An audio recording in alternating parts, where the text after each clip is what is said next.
Welcome to Shorthand Dictation Practice. Today's dictation, Shorthand Transcriptions, by Sir Kailash Chandra.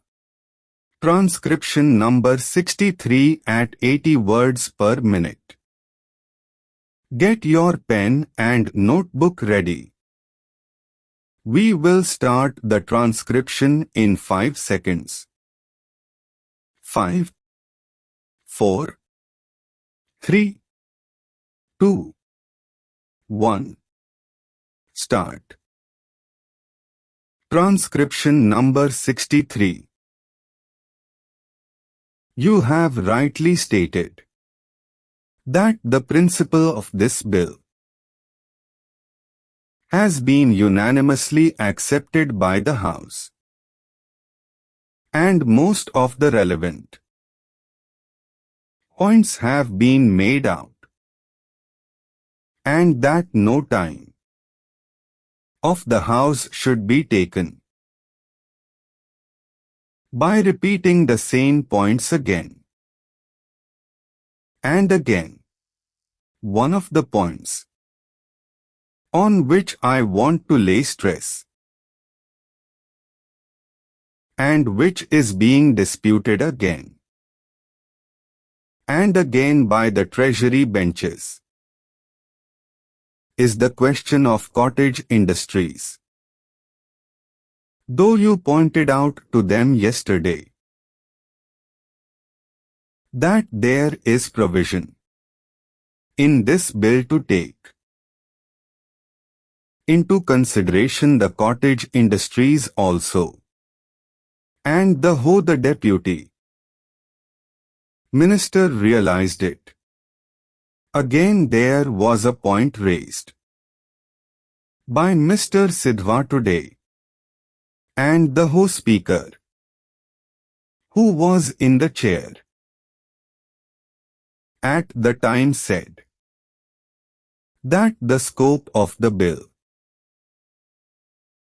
is confined only to the consideration of protection to industries as against foreign industries, i.e., to give protection to the indigenous industries as against imported goods, and the question of cottage industry does not come in here.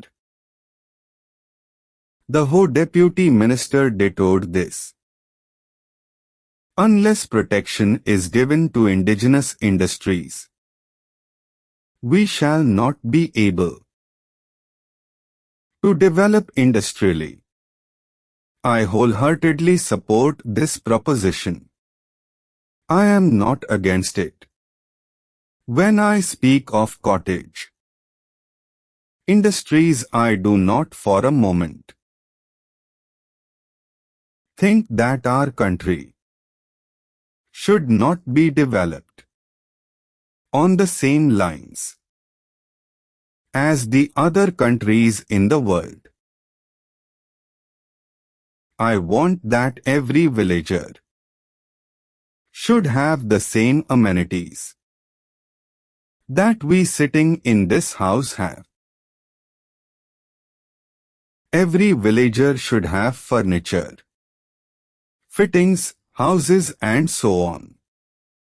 The only thing is that the existing economy should not be disturbed and sacrificed before a substitute arrangement is made.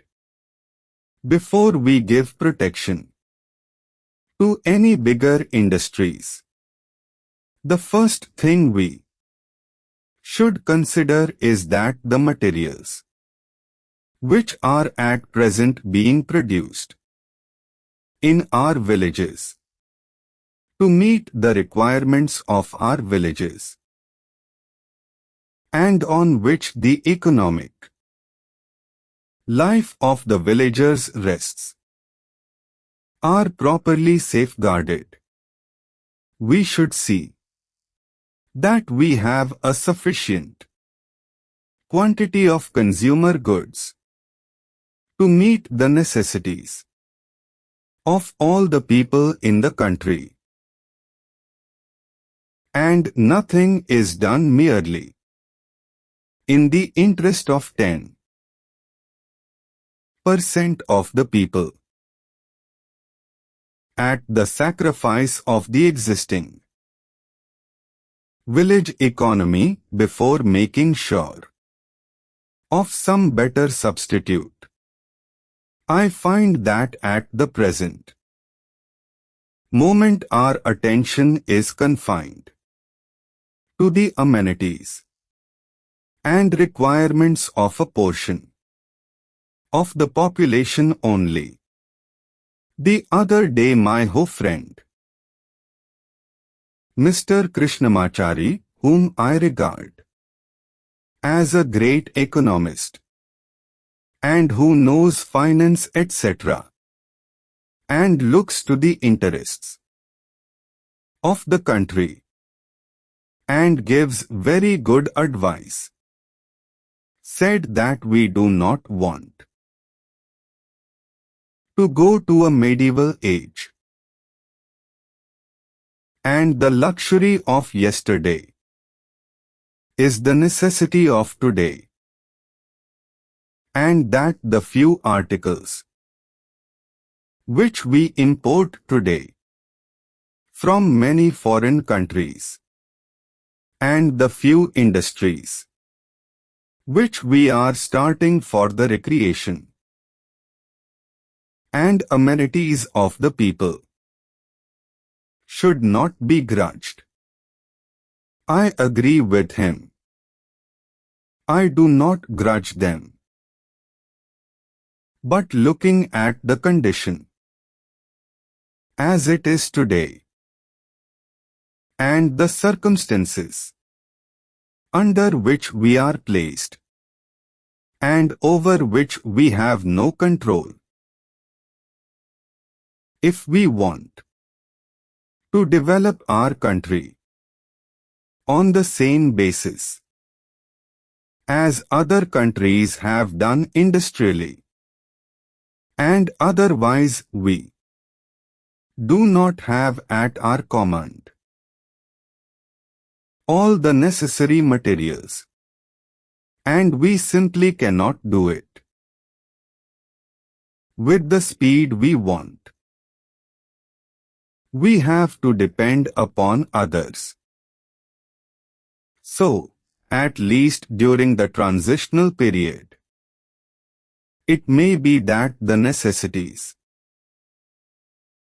of yesterday may have to be regarded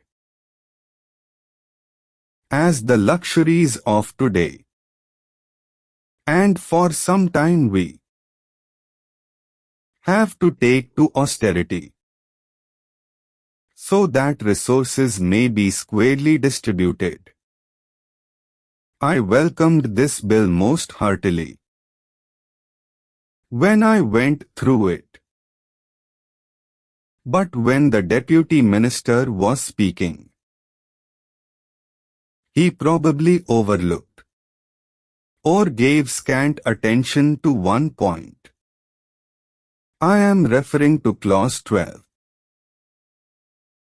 In regard to the reference to the commission of matters arising out of protection of the things mentioned, there are the different sectors of the country's economy of which the Commission may inquire and report whenever we start new industries and give protection to them. This clause is always neglected. It should not be merely that the central government may also refer, but they must refer to this as one of the conditions. Under Clause 14, when the Fiscal Commission recommends that this tariff commission should take so many points into consideration, the different sectors of the country's Economy must be one of the points that must be taken into consideration. The other day, there was a question about the acquisition of the Visakhapatnam shipping yard, when we had to pay Rs 2 to 3 crores for acquiring it. One of the points we took into consideration was the unemployment of 4,600 workers, and for keeping them in employment we suffered a loss. In view of the agitation that was carried on, we sacrificed the existing necessary supply of the villagers and throw them out of employment without making any arrangement for their substitute requirements and without providing them with alternative employment. This completes today's dictation. Practice well and see you in the next session.